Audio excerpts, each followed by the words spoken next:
Olá pessoal, eu sou Matheus Dibi, sou cirurgião bucomaxilofacial e hoje nós vamos comentar um pouco sobre as principais patologias de ATM que interferem na cirurgia ortognática.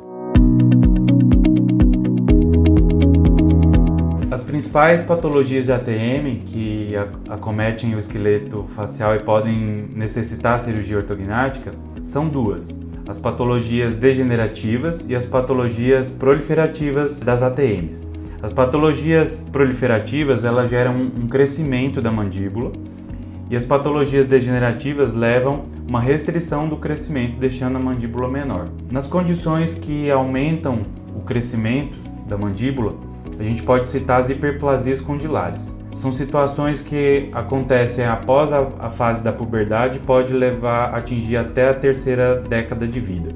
Essas patologias têm que ser diagnosticadas antes da cirurgia ortognática, porque se ela for operada e estiver ainda em atividade, a cirurgia ortognática pode falhar e acontecer a recidiva. As hiperplasias condilares são as doenças proliferativas mais comuns.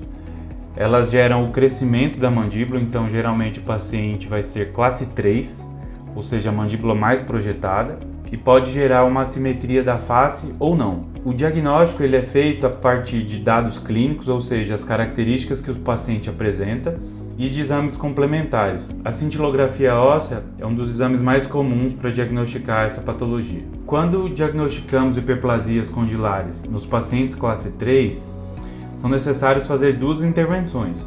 Uma para parar o crescimento, uma cirurgia para parar o crescimento nas ATMs, e uma segunda cirurgia para fazer a correção da face e da mandíbula. Esses procedimentos eles podem ser feitos num único estágio, numa única cirurgia, ou separados, sendo que a cirurgia da ATM para cessar o crescimento deve ser feita primeiro. Ao contrário das doenças que fazem crescer a mandíbula, nós temos um grupo que acomete as articulações também, mas que a mandíbula vai ficando cada vez menor. As características dos pacientes que têm uma reabsorção condilar são pacientes classe 2, que podem desenvolver mordida aberta anterior, ronco e apneia do sono, dores nas ATMs, dores de cabeça e dores na face. Nas reabsorções condilares, nós temos 3 grupos de patologias que resultam nas mesmas características. No grupo 1, que é o grupo que tem a maior frequência dessas doenças, são as reabsorções condilares internas da adolescente. Nos Estados Unidos,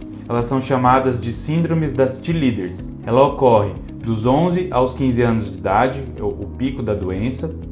Ela tem uma prevalência para o sexo feminino, em 90% dos casos, e ela tem uma grande relação com alterações hormonais. O diagnóstico é feito através de uma ressonância magnética e das características clínicas que a paciente apresenta, como o formato da face, padrão de mordida e os sintomas que ela apresenta. O tratamento da reabsorção condilar interna da adolescente envolve as correções na face com a cirurgia ortognática e uma intervenção para reposicionar os discos articulares que normalmente se encontram deslocados. No segundo grupo, nós temos a artrite reativa. São inflamações nas articulações que vêm através de infecções que o paciente pode ter em outra área do corpo. Por exemplo, infecções do trato urinário, gastrointestinal e até doenças sexualmente transmissíveis. O tratamento, nesse caso, vai depender do grau de alteração que existe na articulação temporomandibular. Por exemplo, se você tem uma grande destruição das estruturas articulares, talvez seja indicado uma prótese para reconstrução da articulação e, consequentemente, a cirurgia ortognática em conjunto. Em articulações menos deterioradas, nós podemos fazer a cirurgia ortognática e o reposicionamento dos meniscos, igual citei no primeiro caso. E o terceiro grupo são as doenças autoimunes ou artrites não inflamatórias. São doenças que acometem as articulações, por exemplo, artrite reumatoide, artrite idiopática juvenil, síndrome de Sjögren, que são doenças que têm um comportamento mais agressivo. E normalmente a prótese de articulação está indicada em conjunto com a cirurgia ortognática. Essas são as principais alterações nas ATMs que podem necessitar uma cirurgia ortognática em conjunto. Se você identificou algum desses sintomas, algumas dessas características, procure um cirurgião bucomaxilofacial de sua confiança. Se ficar alguma dúvida, nós estamos à disposição. Espero que tenham gostado e até a próxima.